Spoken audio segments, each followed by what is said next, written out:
happiness. It's giving a damn about the least of men, remembering those are Christ. But until we do this thing, okay, and really do it with tangible results, we're not, we're in trouble. We're still on that bus, and we're going into that fog bank with uncertainty.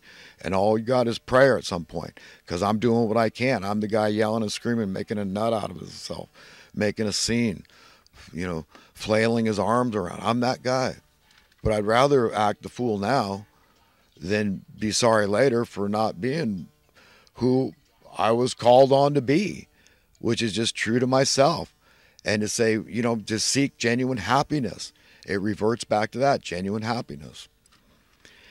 Now I want to revert back, speaking of revert, to the minimum wage and how that could have acted like a check and balance, because the Federal Labor Department came out looking at the interests of federal minimum wage workers and just said it's only reasonable because these people have been manipulating markets. And I know it's, that's controversial just to bring that up because these people are mean and I don't want to get rubbed out, so... but you look at this group and look at these groups and see how they benefit, and they're telling people that it's good that the value of their house goes up, and they're manipulating, fixing prices, they're rigging prices, they're controlling the inventory, so they're regulating it on their terms. That's what they do. People collude together. That's how they operate. They just buy everything up and work together as individuals or groups of individuals. And groups of individuals are harder than to break than a monopoly, because that's just one. Go to that's it.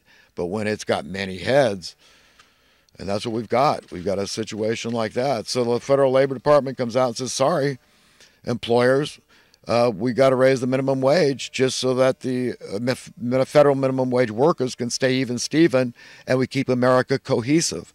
So whether you live in Manhattan or whether you live in BF, Arkansas, your minimum wage is standardized. It's the same. So we got it. The cost of living remains the same. That's what the result would be. Okay, because it's based on a standard of living that needed to be maintained constitutionally speaking. It's only right. It's the American way, valuing labor the way it should be. Okay, and our society hasn't reflected that for a long time, and it isn't doing that now. And that's how it's done it. It's not their fault. You can't blame the minimum wage workers for inflation, okay, because it's fallen way behind. If it had kept up with inflation, you do your own math, but you'd be living a middle-class life. One person working in the household, support the whole family, be a homeowner. Do you understand? Money to burn. $1 an hour in the early 60s. So you tell me in your community how much you'd need to make per hour to live that life. So you do your own math. And if you think $15 an hour is enough, I really think you ought to either question your honesty or your math. One of them's way off, because it ain't $15 an hour to do that.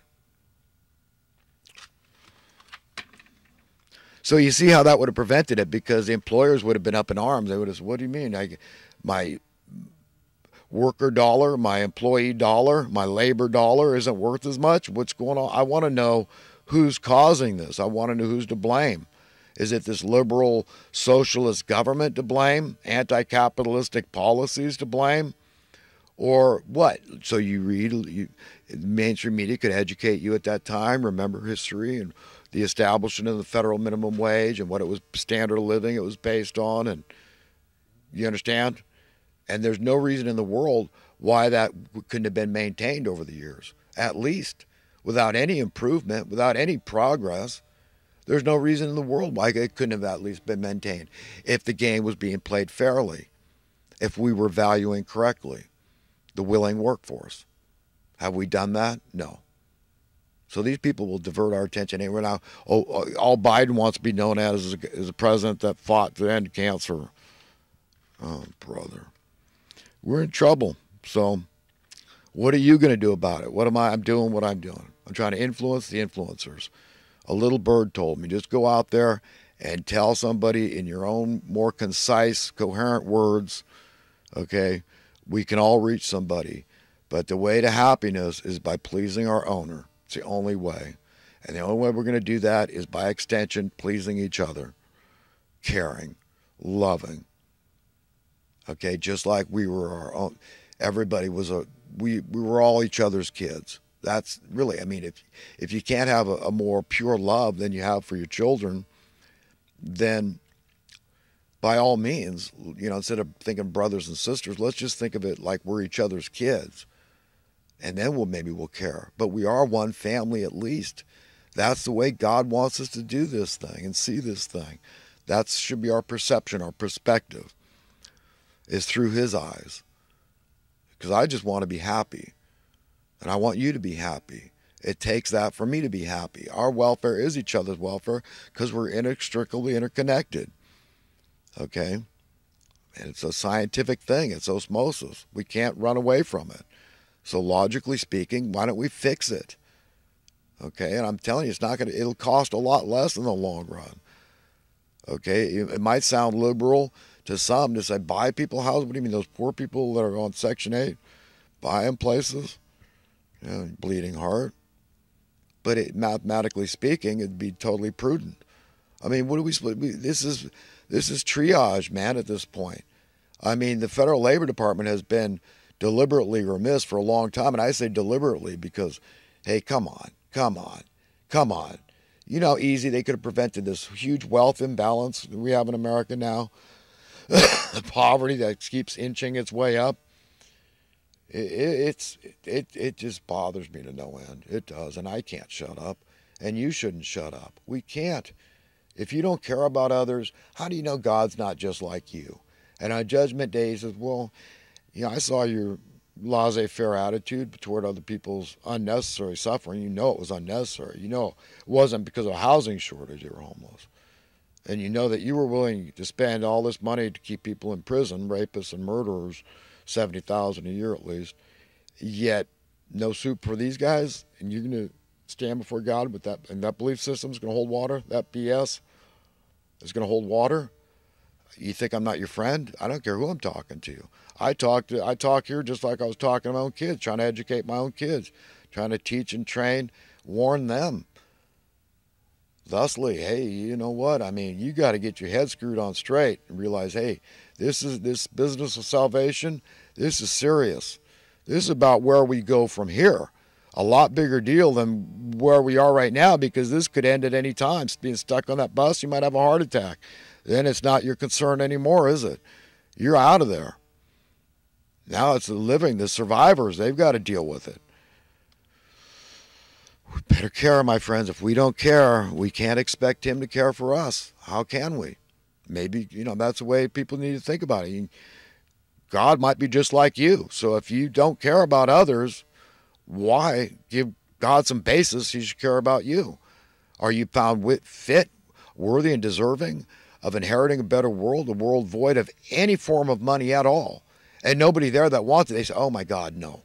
No, I don't want anybody out there to be able to get an advantage over me. God's planet, we're God's equally beloved children. Logically speaking, we should share the wealth, and the greatest resource, the greatest asset we all have is each other's labors. Let's be honest. Let's just be honest.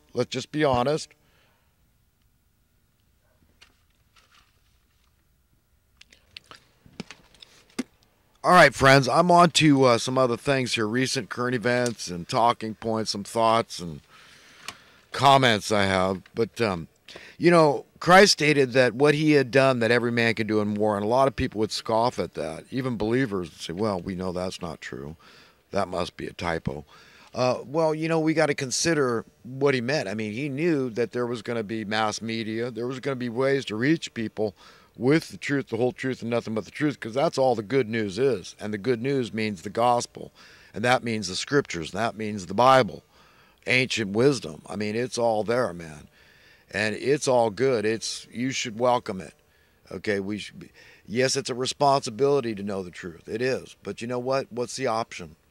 What's the alternative? Ignorance is bliss philosophy, and that's what a lot of people choose. They say, it's too much for me. I can't. But really, in the long run, let me tell you, it sorts it out for you. Just remember, you're here temporarily. We're all here temporarily.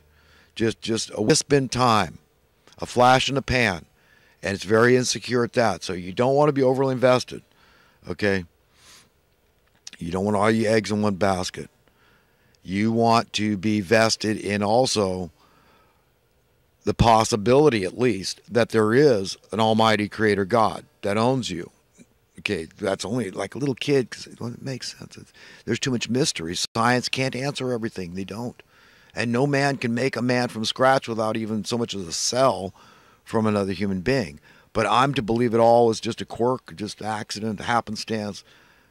It's beyond bizarre to believe that. So you establish there is a creator God. So you should really, really care about where you're going from here. And is there life after life? Is this all about eternal life? Does God have that power? Does he want to give that to you? Do you want that?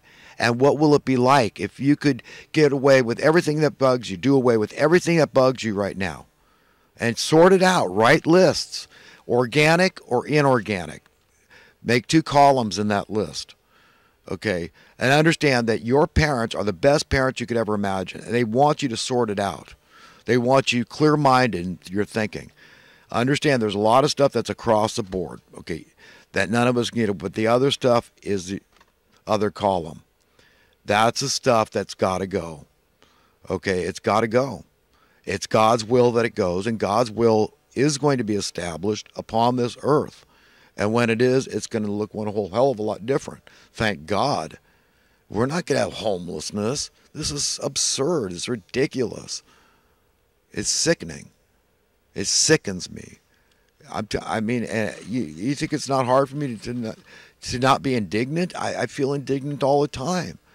And I'm mournful. I just feel so much pain. But you know what? I go out there when I meet people, public and social situations. I try to be witty and cute. And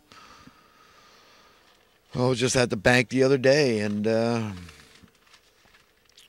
tell the gal, I said, you know, if I had my way, we'd all have our own government-approved money printing presses. And yeah, it's tongue-in-cheek, but you know what? Hey, because it is a bank, right? But yeah, I mean, I'd level the playing field quick, wouldn't I? You know, you want to play this game.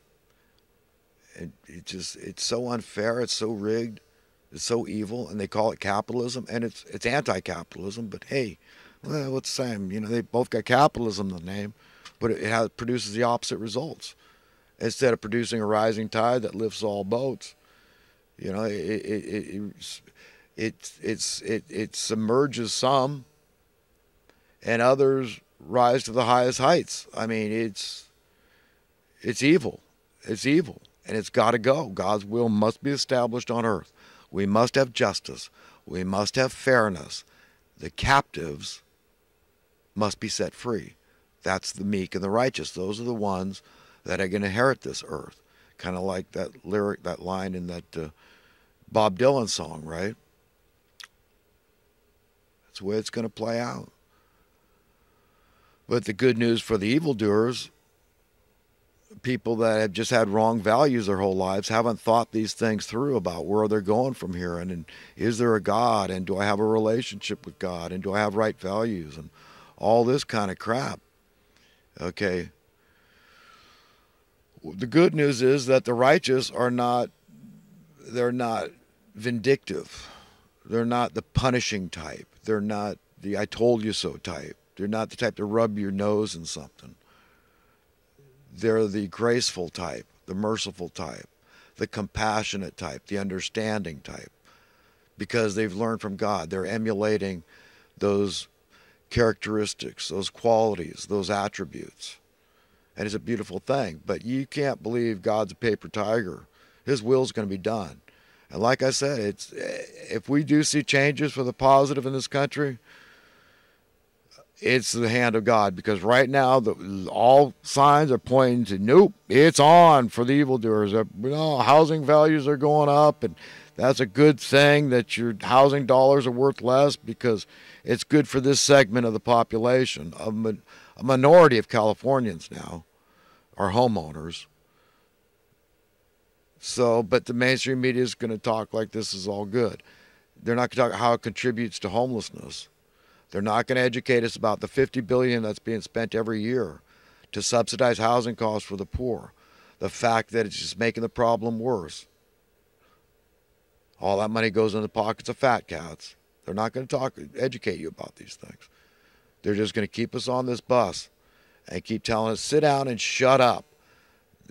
Believe the authority, the bus driver that's drunk on the blood of saints, that's taking you into that fog bank. Ed, shut up. Don't be negative. I'm going to step on the gas. That'll be the right thing to do. Just pour it on, man.